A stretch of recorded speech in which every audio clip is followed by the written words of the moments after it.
ବର୍ତ୍ତମାନ ମୁଁ ଓଡ଼ିଆ ସାହିତ୍ୟର ଅତ୍ୟନ୍ତ ଲୋକପ୍ରିୟ ସାମ୍ୟବାଦୀ ଚେତନାର ଗାଳ୍ପିକ ଅଚ୍ୟୁତାନନ୍ଦ ପତିଙ୍କ ଦ୍ୱାରା ରଚିତ ଅଶୁଭ ପୁତ୍ରର କାହାଣୀ ଗଳ୍ପଟିକୁ ପାଠ କରୁଅଛି।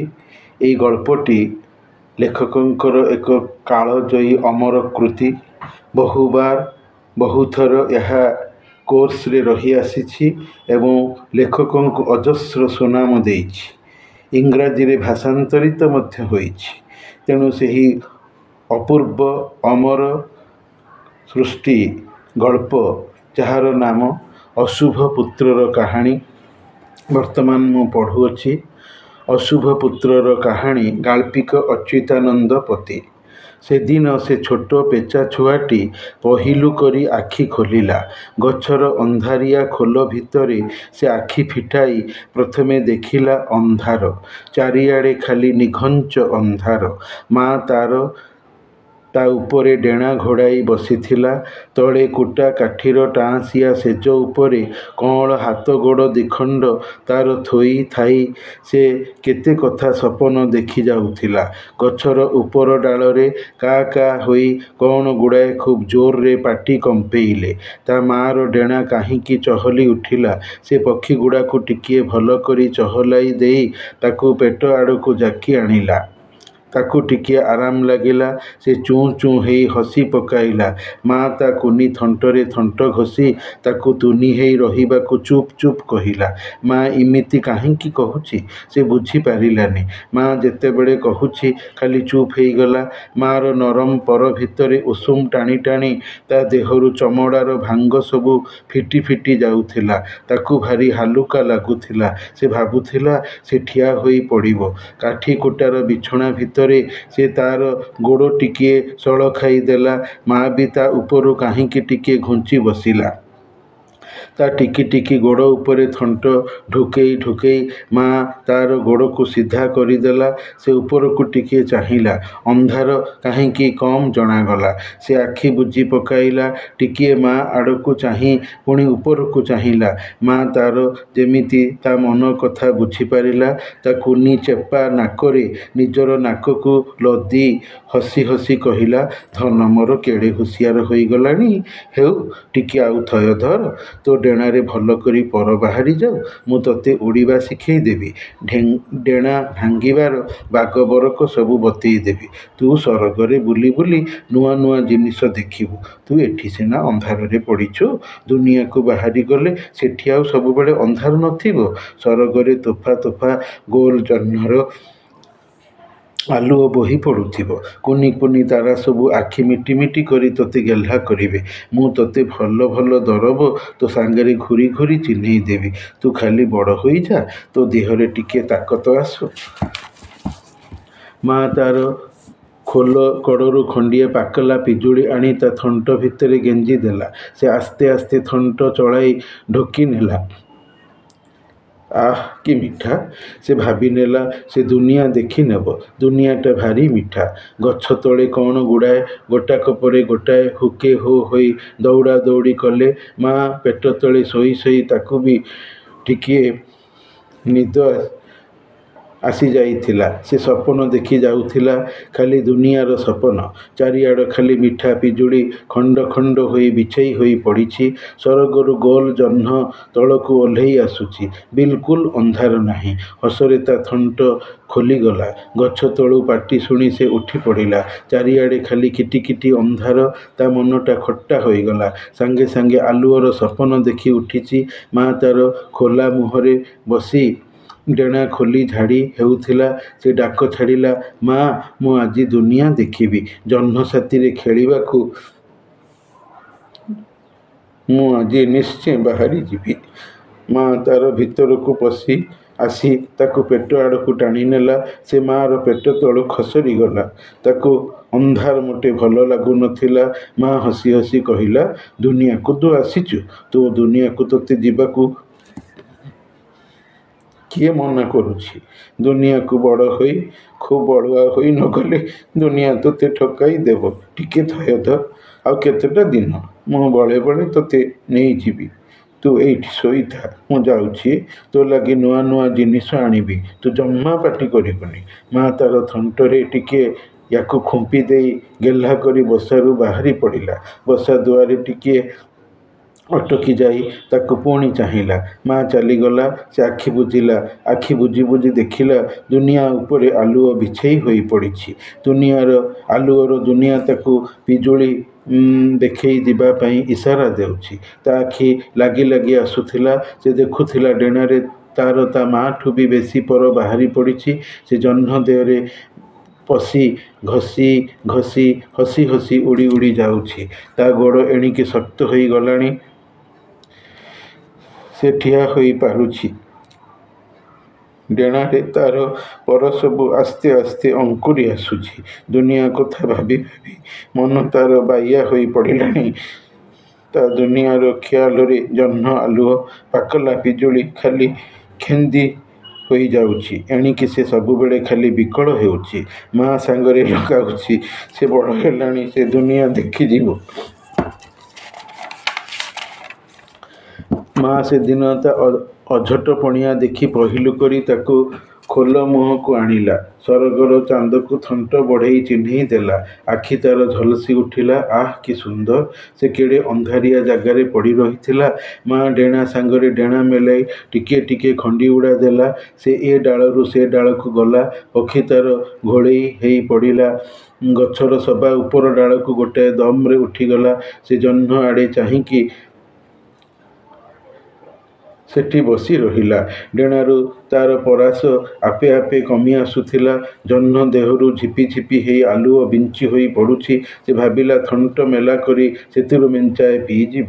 ମା ଆସି ଏତିକି ବେଳକୁ ତା ପାଖରେ ପହଞ୍ଚିଗଲା। ତାକୁ ବୁଝେଇ ସୁଝେଇ ଖୋଲ ଭିତରକୁ ନେଇଗଲା। ଦିନେ ଥରେ ଦିନବେଳେ ମା ତାର ଟିକିଏ ଘୁମେଇ ପଡ଼ିଥିଲା।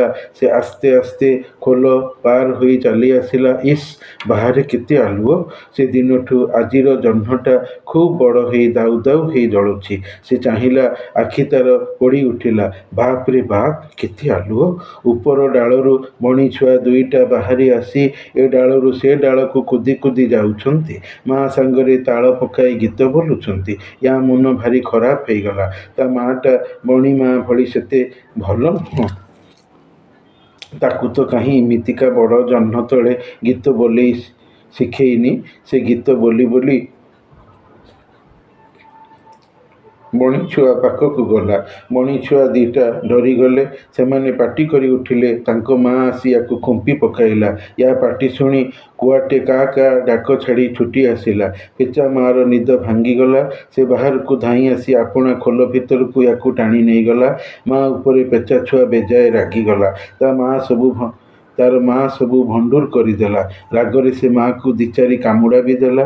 ଖୋଲ ପାର ହୋଇ ପଳାଇବାକୁ ବସିଲା। ତାକୁ କାହିଁକି ଏମିତିକା ବଡ଼ ଜହ୍ନ ଦେଖେଇ ଦେଇନି ବୋଲି ମା'କୁ ଦାଲୁକିବାକୁ ଲାଗିଲା।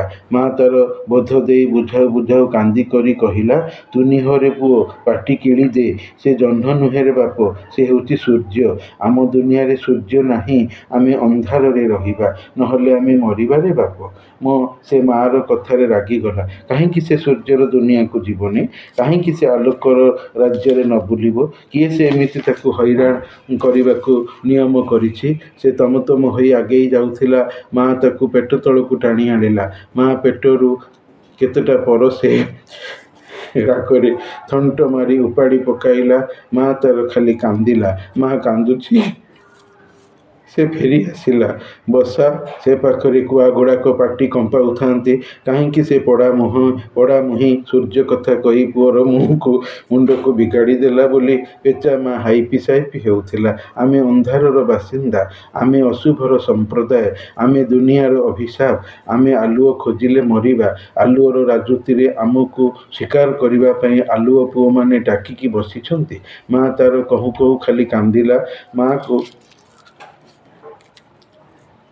ବୋଧ ଦେଉ ଦେଉ ସେ କହିଲା, ମା, ତୁ ଟିକେ ଥୟ ଧର। ମୁଁ ବଡ଼ ହୁଏ ଆଲୁଅ ରାଜ୍ୟକୁ ମୁଁ ତତେ ଅଲବତ ନେଇଯିବି।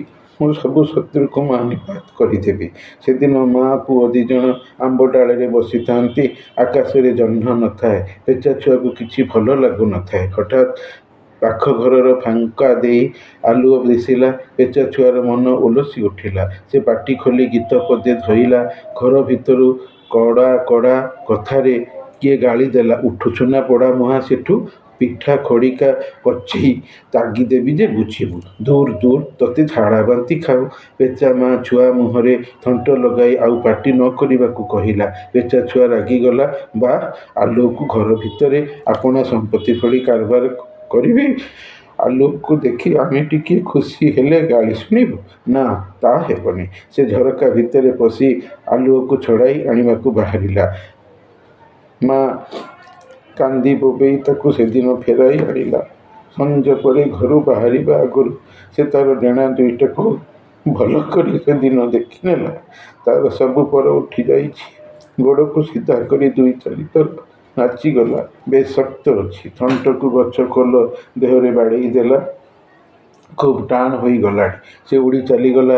ରାତିର ଅନ୍ଧାର ଭିତରେ ଗୋଟାଏ ଖୋଲରେ ବସି ରହିଲା।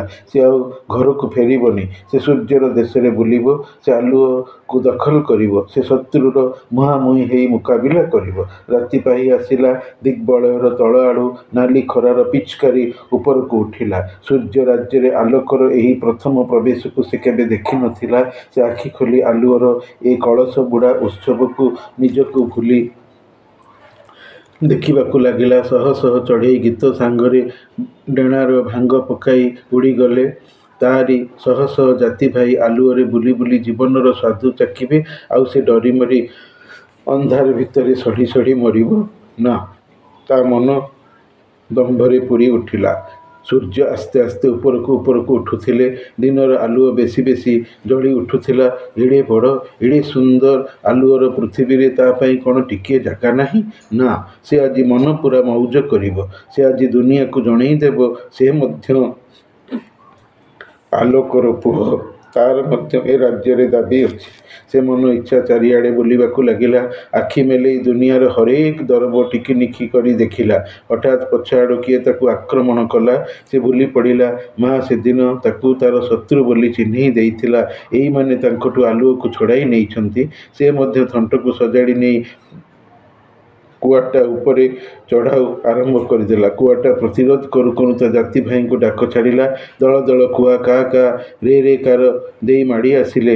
ଏଡ଼େ ବଡ଼ ମଜବୁତ ଦଳ ଆଗରେ ସେ ରହି ପାରିବନି ବୋଲି ବୁଝିପାରିଲା। ଆଗରେ ଦିଶୁଥିବା କୋଠା ଘର ଆଡ଼କୁ ଖୁବ୍ ଜୋରରେ ଡେଣା ହଲାଇ ଛୁଟିଗଲା। କାନ୍ଥର ଗୋଟାଏ ଛୋଟ ଗଳା ବାଟ ଦେଇ ସେ ଗଳିଗଲା। ଘରର ଭିତର ପାଖ ପର୍ଯ୍ୟନ୍ତ ସେ ପଶିଗଲା। ବାହାରେ ଏଣେ କୁଆଗୁଡ଼ାକ ଭେଳା ଭେଳା ହେଉଥାନ୍ତି। ସେ ଟିକିଏ ନିଶ୍ଚିନ୍ତରେ ସେଠି ବସିଲା।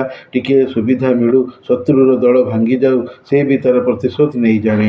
ସେ ଆଜି ଆଲୁଅ ରାଜ୍ୟରୁ ତାର ପାଉଣାକୁ ଆଦାୟ କରିବ। ସେ ଅନ୍ଧାରର ଅଭିଶାପ ନୁହେଁ, ସେ ଆଲୁଅର ସନ୍ତାନ। ସେ ଆଜି ଆଲୁଅକୁ ମନମାନା ନିଶ୍ଚୟ ଉପଭୋଗ କରିବ।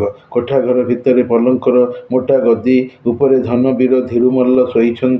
ତୁହା ତୁହା ହେଇ ଜ୍ୱରର କମ୍ପ ତାଙ୍କ ଉପରକୁ ମାଡ଼ି ଆସୁଛି। ଧୀରୁମଲ୍ଲ ବ୍ୟସ୍ତ ହୋଇ ପଡ଼ୁଛନ୍ତି। ଜ୍ୱରର ବିନ୍ଧା ଛିଟିକା ଭିତରେ ପିଟି ଛାଟି ହୋଇ ସେ ମଝିରେ ମଝିରେ ଚିତ୍କାର ଛାଡ଼ୁଛନ୍ତି, ଦେଖ, ସୋରିଷ ତେଲରେ ଯେମିତି 80 ଭାଗ ଅଗରା ମିଶେ। ହଁ, ମଦନା ବାରିକ ଉପରେ ଆଉ ଯେପରି 5 ନମ୍ବର କେସ୍ ଦାଏର ହେବ। ଶଳାର ଭଉଣୀ ଚନ୍ଦ୍ରମା ଭାରି ସତୀ ଦେଖେଇ ହେଉଛି। ମୁଁ ଟିକିଏ ଶରଧାରେ ହାତ ପକେଇ ଦେଲି ବୋଲି ଶାଳୀ ମାଇକିନା ମୋତେ ମାରିବାକୁ ଉଠୁଥିଲା। ଶୁଭୁଛି? 20 ଜଣା ଯାଏ ଗୁଣ୍ଡା ପଠେଇ ପ୍ରିୟ ମିଶ୍ର ବିଲରୁ ପାଚିଲା ଧାନ କାଟି ଆଣ। ପଇସାକୁ ପରବାଏ ରଖନି। ପାଠ 2 ଅକ୍ଷର ପଢ଼ିଛି ବୋଲି ଶଳା ମୋତେ ନମସ୍କାର କରିବନି। ଏଠି ଆସି ଶୁଣ, 100 ଭରି ଚୋରା ଅଫିମ ଦେବ ବୋଲି ସେ କଲିକତିଆ ବଙ୍ଗାଳୀ କହିଯାଇଛି। ତାକୁ ଟିକିଏ ଆଖି ରଖିଥିବ। ଏଇମାନେ ଆଲୋକ ରାଜ୍ୟର ନାମଜାଦା ଲୋକ। ଆଙ୍କ ପାଇଁ ସୂର୍ଯ୍ୟ ତାଙ୍କର ସବୁଦିନେ ଆଲୋକ ଦିଅନ୍ତି। ପେଚା ଛୁଆ ଆଖି ଖୋଲି ଭଲ କରି ଚାହିଁଲା। ହଠାତ୍ ଧୀରୁମଲ୍ଲଙ୍କ ବିଛଣା ପାଖରୁ ଜଣେ ଆଲୋକ ରାଜ୍ୟର ଶଯ୍ୟାକର୍ମୀଙ୍କ ଆଖି ପେଚା ଛୁଆ ଉପରେ ପଡ଼ିଲା। ଅଶୁଭ, ଅଶୁଭ, ମହାବିତ୍ପାତ ଯୋଗ। ଘରେ ଉଲ୍ଲୁକ ବସିଲା। ମାଲିକ ବେମାର ପଡ଼ିଛନ୍ତି। କର୍ମୀ ବ୍ୟସ୍ତ ହୋଇପଡ଼ି ପାଟି କମ୍ପାଇଲେ। ଗୋଟାଏ ଲମ୍ବା ବାଉଁଶ ଆଣି ବିଚରା ପେଚା ଛୁଆକୁ ଖେଞ୍ଚି ଖେଞ୍ଚି ତଡ଼ି ଦିଆଗଲା। 2ଟି ଯାକ ଡେଣା ତାର ଜଖମ ହୋଇଗଲା। ସେ କଷ୍ଟେ ମଷ୍ଟେ ଡେଣା ଟେକି କୋଠା ଉପରେ ବସିଲା। ଗଛ ଉପରୁ କେତେଟା କୁଆ ଆସି ଚଢ଼ାଉ ଆରମ୍ଭ କରିଦେଲେ। କୁଆଙ୍କ ପାଟି ଶୁଣି ଜଣେ ଚାକର କୋଠା ଉପରକୁ ଯାଇ ବାଡ଼ରେ ପେଚା ଛୁଆଟି ଉପରେ ପାହାର ପକାଇଲା। ଛୁଆଟା ତଳକୁ ଗଳି ପଡ଼ିଲା। ପେଚାଟା ବସିଛି ବୋଲି କୋଠା ଉପରେ ମେଞ୍ଚାଏ କୁଟା ଜାଳି ହଳଦୀ ପାଣିରେ ନିଭାଇ ଦିଆଗଲା। ଯାହା ହେଉ ଅରିଷ୍ଟ କଟିଗଲା। କୁଆପୋଲ ଅଶକ୍ତ ପେଚା ଛୁଆ ଉପରେ ଆକ୍ରମଣ ଚଳେଇ ଦେଲେ। ପେଚା ଛୁଆଟିର ଡେଣା ମୂଳରୁ ଥୋଳା ଥୋଳା ରକତ ଥୋପି ପଡ଼ୁଥିଲା। ସେ ଥରେ ଉପରକୁ ଚାହିଁଲା। ସୂର୍ଯ୍ୟ ଖୁବ୍ ଉପରେ ଯଥେଷ୍ଟ ଆଲୁଅ ଦେଉଛନ୍ତି। ଖୁବ୍ କଷ୍ଟରେ ଉଠିପଡ଼ି ସେ ତା ବସା ଆଡ଼କୁ ମୁହାଁଇଲା। ଖୋଲ ଯାଏ ଉଠି ପାରିଲାନି। ଗଛ ମୂଳେ ପଡ଼ିଗଲା। ମା ତାର ପୁଅ ଆସିନି ବୋଲି କାଲୁବାଲୁ ହୋଇ ଚାହିଁ ବସିଥାଏ। କ'ଣ କରିବ? ଦିନଟାରେ ଛୁଆଟା କେଉଁଠି ଆଶ୍ରା ନେବ? ମା'ର ମନଟା ଏଣୁ ତେଣୁ ଭାବି ଭାବି ଗୋଳେଇ ଘାଣ୍ଟି ହେଉଥାଏ। ପୁଅର ପାଟି ଶୁଣି ସେ ଗଛ ମୂଳକୁ ଧାଇଁ ଆସିଲା। ପୁଅକୁ ରକ୍ତ ସୁଡ଼ୁ ସୁଡ଼ୁ ଦେଖି ପାଟିରୁ ତାର କଥା ବାହାରିଲାନି। ପେଚା ଛୁଆଟି ଥରେ ଉପରକୁ ଚାହିଁଲା। ଗଛ ଉପରେ ବଣି ଛୁଆ ସବୁ ଡେଇଁ ଡେଇଁ ଗୀତ ବୋଲୁଥିଲେ। ସୂର୍ଯ୍ୟ ଆକାଶ ଦେହରୁ ଆଲୁଅ ପୃଥିବୀ ଉପରକୁ ଖସାଇ ପକାଉଥିଲେ। ପେଚା ଛୁଆ ମା'କୁ କତିକି ଡାକି ମା ଗୋଡ଼ରେ ମୁଣ୍ଡ ଗଡ଼େଇ ଗଡ଼େଇ କହିଲା, ମା ତୁ କାନ୍ଦେନା। ମୋର ଆଉ ଭାଇ ହେଲେ ତାଙ୍କୁ କହିବୁ, ତାଙ୍କ ଭାଇ ଆଲୋକ ରାଜ୍ୟ ଜୟ କରିବାକୁ ଯାଇ ବୀର ପରି ମରିଛି। ପେଚା ଛୁଆଟି ସବୁଦିନ ପାଇଁ ଆଖି ବୁଜିଦେଲା। ସୂର୍ଯ୍ୟ ତାଙ୍କ ଦୁନିଆ ଉପରେ ବେଶୀ ବେଶୀ ଆଲୁଅ କୁଢ଼େଇ ଦେଉଥିଲେ। ଏ ସାମ୍ୟବାଦୀ ଚେତନାର ଗାଳ୍ପିକ ଗଳ୍ପ। ପେଚା ଛୁଆଟି ଏକ ପ୍ରତୀକ ଜୀବନ ସଂଗ୍ରାମର। କ୍ୟାମ୍ୟୁ କହିଛନ୍ତି ଷ୍ଟ୍ରଗଲ୍ ଫର୍ ଏକ୍ଜିଷ୍ଟାନ୍ସ। ରମାକାନ୍ତ ରଥ କହିଛନ୍ତି ଜୀଇଁବାଟା ବୋଧହୁଏ ଜୀବନରେ ସବୁଠାରୁ ସତ, ତା'ଠାରୁ ସତ ବୋଧେ ଆଦର୍ଶର ହତ୍ୟା ଆଉ ବିବେକ ମୃତ୍ୟୁର କାହାଣୀ। ତେଣୁ ଏଇ ଶୋଷଣ ବିରୁଦ୍ଧରେ ପେଚା ଛୁଆର ଯେଉଁ ସଂଗ୍ରାମ ଆଉ ତାକୁ ନେଇକି ଗଳ୍ପଟି ଲେଖିଛନ୍ତି। ଭାଷା ଭାରି ଗାଉଁଲି ଏବଂ ଅଗ୍ନି ଶର୍ମା। ସାମ୍ୟବାଦୀ ଗାଳ୍ପିକ ଅଚ୍ୟୁତାନନ୍ଦ ପତି। ଆଉ ଏ ସୁନ୍ଦର ଗପ କାଳଜୟୀ ଗଳ୍ପ ଅତି ଆବେଗପ୍ରାଣ ରମଣୀୟ ଗଳ୍ପ। ରମଣୀୟାର୍ଥ ପ୍ରତିପାଦକ ଶବ୍ଦମ କାବ୍ୟମ ଯାହା କାବ୍ୟ ପାଇଁ କୁହାଯାଇଛି, ଏ ମଧ୍ୟ ଏକ ଜୀବନ କାବ୍ୟ। ଜୀବନର ବାର୍ତ୍ତା ଦିଏ, ସଂଗ୍ରାମ ଜୀବନକୁ ସ୍ଥିତି ଦିଏ। କିନ୍ତୁ ପେଚା ଛୁଆଟି ସଂଗ୍ରାମ କରିଛି ଯୁବସୁଲଭ ଠାଣିରେ, ଯୁବସୁଲଭ ମନ ଓ ମାନସିକତାକୁ ନେଇକି। କିନ୍ତୁ ସେ ଶୋଷଣ ବିରୁଦ୍ଧରେ ଆଉ ଦୁର୍ନୀତି ବିରୁଦ୍ଧରେ ସଂଗ୍ରାମ କରିପାରି ନାହିଁ, ହାରିଯାଇଛି। ତଥାପି ସେ ଆଶାବାଦୀ ହେଇଛି ତାର ଆଉ ଭାଇ ଆସିଲେ ପୁଣି ସଂଗ୍ରାମ କରିବ। ତେଣୁ ଶୋଷଣ ବିରୁଦ୍ଧରେ ସଂଗ୍ରାମର ଚିତ୍ର ଗଳ୍ପଟି ଦେଇଥାଏ।